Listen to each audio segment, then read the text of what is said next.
तेलंगाना प्रदेश Congress committee के organising secretary Usman Mohammad Khan ने मजलिस इत्तेहादुल मुस्लिमीन की जानिब से कांग्रेसी कारकुनों और हामियों पर हमलों की शदीद मजम्मत की है और कहा है कि ये हमले मजलिस कायदीन में GHMC इंतखाबात में शिकस्त के खौफ और बौखलाहट को जाहिर करते हैं।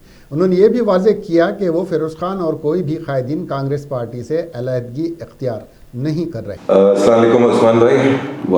उस्मान भाई, आप ऑर्गेनाइजिंग सेक्रेटरी है तेलंगाना प्रदेश कांग्रेस कमेटी के हैं और अल्हम्दुलिल्लाह आप काफ़ी अच्छे मुद्दे पे, जैसे कि वक्फ के ज़मीनों पे, मस्जिदों के मुद्दे पे आपको ऑलमोस्ट अच्छे अरसे से पब्लिक देख रही है।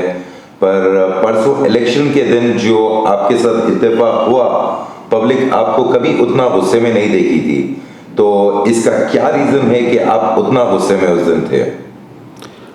उस दिन इलेक्शन था, हस्बे मामूल सब लोग वोट डालने के लिए जा रहे थे और मैं भी वोट डालने के लिए जा रहा था। कुछ लोग मेरे को इत्तला दिए कि मेस्को ग्रेड में बोकसिंग चल रही है, तो मैं वहाँ पे गया और मेरा ख़ुद का भी वोट मेस्को ग्रेड में ही था जो विजयनगर डिवीज़न में आता है। तो वहाँ पे जाके देखा तो मेरे उसी मोहल्ले में जो लड़कों के कारोबार है और जो गोलकुंडा किले से, कोई मुरादनगर से ताल्लुक़ रखते हैं, वो भाई मेरे ठहर के ख़वातीनों को वोटर स्लिप दे रहे हैं और वो ख़वातीन बहन जाके वोट डाल रहे हैं। तो उसके ऊपर मैं एतराज़ करा और उनको वार्निंग दिया कि आप अपने घर को जाइए, आप अपना काम करिए, साफ़ और शफाफ इलेक्शन होने दीजिए। वो मेरे को देख के एक दो वक्त भाग गए। फिर मैं आ गया वापस, काफ़ी लाइन थी, मैं आ गया वापस। उसके बाद फिर फिरोज़ खान का फ़ोन आया कि फिरोज़ खान पे अटैक हुआ। वहाँ पे हम गए, जहाँ पे रिगिंग हो रही थी वहाँ पे गए। फिर फिरोज़ खान को DCP साहब श्रीनिवास साहब मिले हमसे। श्रीनिवास साहब बोले हम आपको स्कोट देते, तो हमारे को हर गाड़ी में एक स्कोट DCP टीम से स्कोट दे दिया गया जी।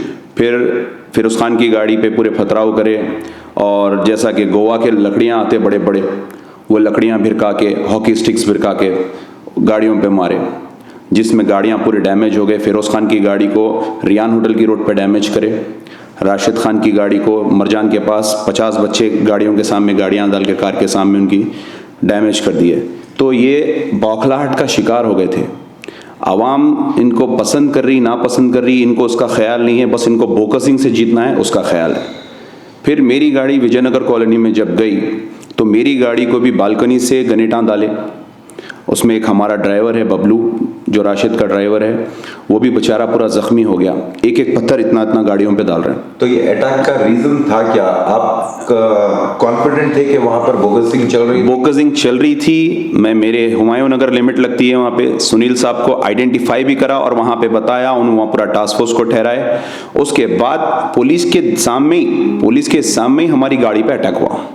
कौन कौन लोग थे ये अटैक में? मैं अटैक के लोगों को, जिसको सुबह में वार्निंग दिया था, वही लोग थे। मैं उनको सीधा सर्कल साहब को बता दिया और कंप्लेन भी दे चुका हूँ।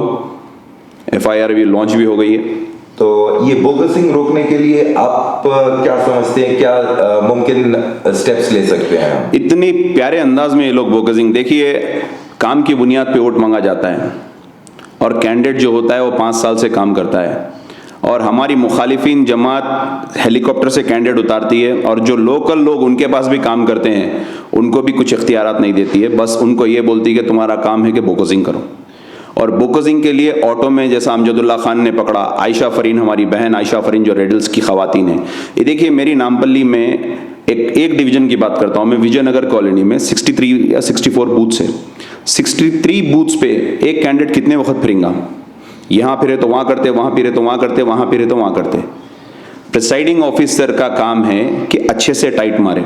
अंदर बूथ में एजेंट को डराते हैं, बाहर से खवातीन को लाके 200 500 रुपए में वोट डाल देते हैं। आवाम को ये चीज़ मालूम है, जिस दिन साफ और शफाफ इलेक्शन होगा उस दिन इनको नतीजे मिल जाएंगे। और यहाँ पे ये हुआ कि यहाँ पे बाहर से खवातीन को बुलाकर 16 साल की बच्ची 45 साल की खवातीन का वोट डाल रही थी।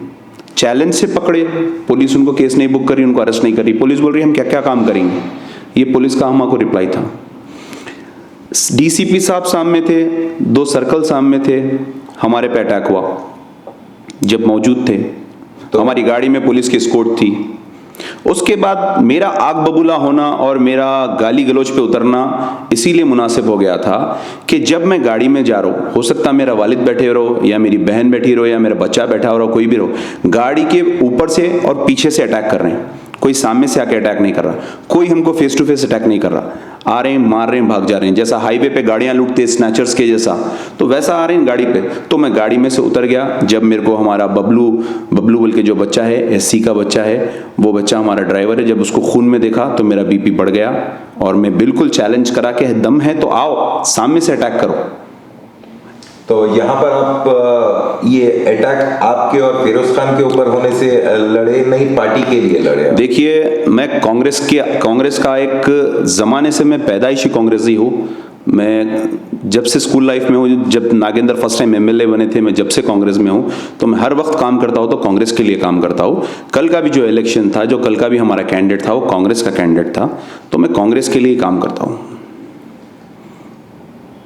और फिरोज खान साहब मस्जिद के ताल्लुक से भी कुछ अपना एक स्टेटमेंट दिए हैं जो काफी वायरल हो रहा है, उस ताल्लुक से आप क्या बोलना चाह रहे हैं? देखिए, मस्जिद अल्लाह का घर होता है और हम तमाम लोगों को मसाजिद का एहतराम करना चाहिए, क्योंकि हम जब दुनिया से रुखसत होते हैं तो उसी मस्जिद में हमारी नमाज के साथ हमको कब्रिस्तान पहुंचाया जाता है और वहाँ पे ही हमारी इबादत होती है, वहाँ के हमारे नमाज़ा काउंट होते हैं।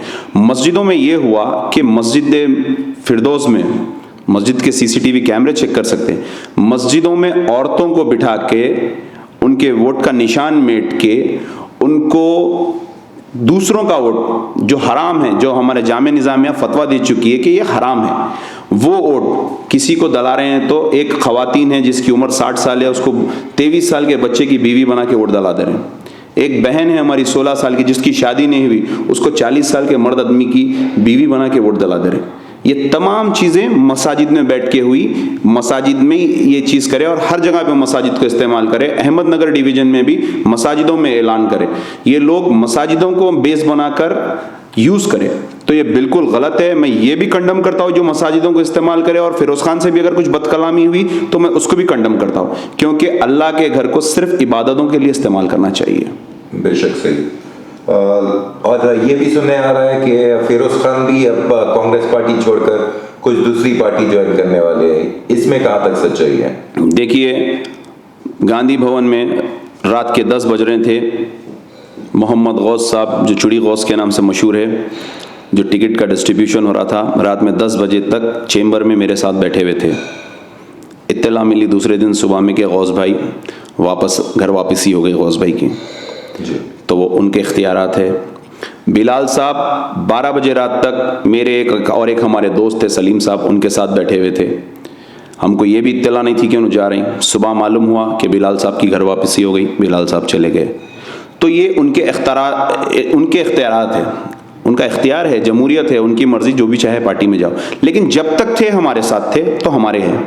अब फिरोज खान साहब भी कांग्रेस में हैं, आज तक भी कांग्रेस के लिए काम कर रहे हैं, हर धरने में रहते, एमपी लड़ चुके हैं, एमएलए लड़ चुके हैं, रात और दिन आवाम की खिदमत कर रहे हैं और कांग्रेस का झंडा पकड़ के चल रहे हैं।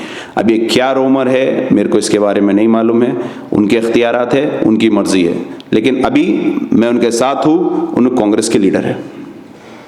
ओवरऑल आप लोग की कांग्रेस की इलेक्शन के लिए तैयारी कैसी रही? काफी कम टाइम मिला आप लोग को, पर देख रहे थे कि आप लोग की कैनवसिंग अच्छी खासी पब्लिक में अवेयरनेस ला रही थी। हमारे लिए टाइम का मसला नहीं था, 10 दिन का टाइम दिए थे केसीआर साहब, 10 दिन में शॉर्ट टाइम में इलेक्शन करा दिए। मगर जिस दिन हम इलेक्शन हारते उसके दूसरे दिन से काम चालू कर देते। हम काफ़ी काम कर चुके हैं नामपल्ली में चाहे लॉकडाउन का रहो, चाहे फ्लड का काम रहो, चाहे कोई भी फलाह बहबूद का काम रहो, या चाहे स्ट्रीट लाइट का काम रहो, रोड्स का काम रहो, हर वक्त हम आवाम के दरमियान में थे। हमको अल्हम्दुलिल्लाह नामपल्ली का एक एक घर पहचानता है, चाहे वो फॉगिंग का मसला रहो, बारिश में कोई भी सीज़न रहो, हम आवाम के दरमियान में रहते हैं। नामपल्ली एक वाहिद हल्का है जहाँ पे ऑपोजिशन स्ट्रांग रहने से आवाम को काफ़ी सहूलत मिलती है और कॉम्पिटिशन में आवाम का फ़ायदा होता है। तो हमारी मकबूलियत, हमारी मेहनत अल्हम्दुलिल्लाह अच्छी थी। अगर बोकसिंग नहीं होती तो हम यहाँ पे बहुत अच्छी मेजॉरिटी से निकलते थे। यहाँ पे सिर्फ बौखलाहट का शिकार हो गया बोकसिंग करे। बोकसिंग रोकने के लिए उस्मान खान, फिरोज खान निकले तो ये लोग और ज्यादा परेशान हो गए। और जो हमारे भाई जिसके रॉडी शीट्स खुले हुए हैं, जिसका ट्रैक रिकॉर्ड बिल्कुल खराब है, उनको इस्तेमाल करते हैं। हकीकत में ये भाई जो कल हमारे अगेंस्ट में काम करे वो हमारे भाई, इसीलिए बोल रहा हूँ, वो भी मासूम हमारे भाई है। उनको जो इस्तेमाल किया जा रहा है, परसों उनको दारुसलाम में कोई नहीं पहचानने वाला रहता, परसों उनको एरिया का कोई पार्टी का लीडर उनको पहचानने वाला नहीं रहता। ऐसे कई लोग हैं, जैसा कि अहमदनगर में भी हमारे एक पुराने कार्यकर्ता थे, उनके ऊपर भी केसेस डाले, केसेस का प्रेशर बना दिए। और मेरे साथ कुछ फिरते थे दोस्त लोग, उनके घर पे अटैक, सामने वाला आके अटैक करा उनके घर पे, वो बेचारे के ऊपर पूरे 9 के 9 घर वालों पे, 10 के 10 घर वालों पे 307, जिंदगी में उनका कोई केस नहीं था, 307 एक बुक करा दी, उनके रॉडी शीट्स खुला दिए। ये मुसलमान बच्चों के साथ अहमदनगर में हुआ सो है। ऐसे काफी चीजें हैं जो आवाम को डरा रहे हैं। लोग सिर्फ पुलिस से डराते हैं, केसेस बुक कराते हैं, फॉल्स केसेस बुक कराते हैं, आदमी परेशान हो जाता है, किसी की माशियत पे मारते हैं, किसी के लाइट के बिल पे, किसी को टैक्स, किसी का बिल्डिंग परमिशन, धमका के दुकान चला रहे हैं। हकीकी में ये लोग कुछ कौम का फायदा नहीं कर सकते हैं। मैं सियासत में इसीलिए उतरा, मैं पहले तो अल्लाह सुब्हानो तआला से डरता हूँ, अल्लाह सुब्हानो तआला के हुक्म पे चलने की कोशिश करता हूँ, मगर आवाम का फायदा होना, मैं हिंदू मुसलमान दोनों को एक नजरिए से देखते हुए चलता हूँ, क्योंकि मैं जमहूरी मुल्क में रहता हूं, इसीलिए मैं सियासत में उतरा हूं कि आवाम का फायदा हो। ओवरऑल वोटिंग परसेंटेज भी लो रहने का मेन रीजन क्या है उस्मान भाई? वोटिंग परसेंटेज इसीलिए लो हो गया भाई कि आवाम भी बेजार हो चुकी है। आवाम जाके वोट डाल रही है हकीकी उनके कैंडिडेट के लिए। 100 वोट अगर कोई डाल रहा है उसके पसंद के कैंडिडेट के लिए, वही कैंडिडेट के 150 की बोकसिंग हो जा रही है। और उसके बाद दूसरी चीज, सहूलतें भी कोई खास सहूलतें नहीं थी। ये तमाम रीजंस है जिसके लिए वोटिंग परसेंटेज वो हो गया। और कल रात में आरओ का, रिटर्निंग ऑफिसर का ये स्टेटमेंट है कि 36% ओवरऑल हुई, सुबह में देखे तो 46 हो गई। 1 घंटे में, 5 बजे तक की रिपोर्ट ये, 1 घंटे में हिस्टोरिकल पोलिंग कैसा हो गई भाई? तो ये तमाम चीज़ों को समझना है। जिस दिन इसके बाद मैं इसके ऊपर जो अटैक्स हुए मेरे, इस पे CBCID इंक्वायरी कराऊंगा, हाई कोर्ट जाऊंगा, बराबर इस पे रीट डालूंगा। उसके बाद बायोमेट्रिक के लिए हम जाएंगे, फेस रिकग्नाइजेशन ऐप के लिए हम जाएंगे, साफ और शफाफ इलेक्शन के लिए हम बिल्कुल जाएंगे। और हम अल्लाह से उम्मीद रखते हैं और हम नाउम्मीद नहीं हैं, बराबर कंटिन्यू में रहेंगे और जब तक हमारे से होगा हम बराबर काम करेंगे। तो इंशाल्लाह आप उम्मीद रखते हैं कि in future fair and free election होने का कुछ चांस है? हम जमहूरियत पे बिलीव करते हैं, तो जमहूरियत हमको पूरा हक देती है, कानून है, हम बराबर कानून के तमाम चीज़ें, तमाम फेलियर्स लेके जाके बताएंगे। एक आरओ चेक नहीं कर सक रहा कि 16 ईयर्स की बच्ची 45 ईयर्स का क्यों डाल रही, तो ऊपर से नीचे तक करप्टेड लोग हैं। जब हम एक आयशा फरीन रेडल्स में जब पकड़ के दे रही है कि ये खवातीन बाहर के हैं और ये लोग बोगसिंग कर रहे हैं, उनको अरेस्ट क्यों नहीं करें? अमजदुल्ला खान 4-4 गाड़ी, 5-5 गाड़ी पकड़ के दे रहे हैं। चोर एक पकड़ा गया तो पूरी चोरी पकड़े जाती। तो लिहाजा ये तमाम चीज़ें हैं, इंशाल्लाह हम इस पे बिल्कुल काम करेंगे। और हम दुआ गो है कि हमारे हक़ में दुआ करिए। बिल्कुल हम आवाम के दरमियान में थे, बराबर हिंदू मुस्लिम सबके लिए काम करेंगे इंशाल्लाह। शुक्रिया। शुक्रिया। जज़ाकल्लाह।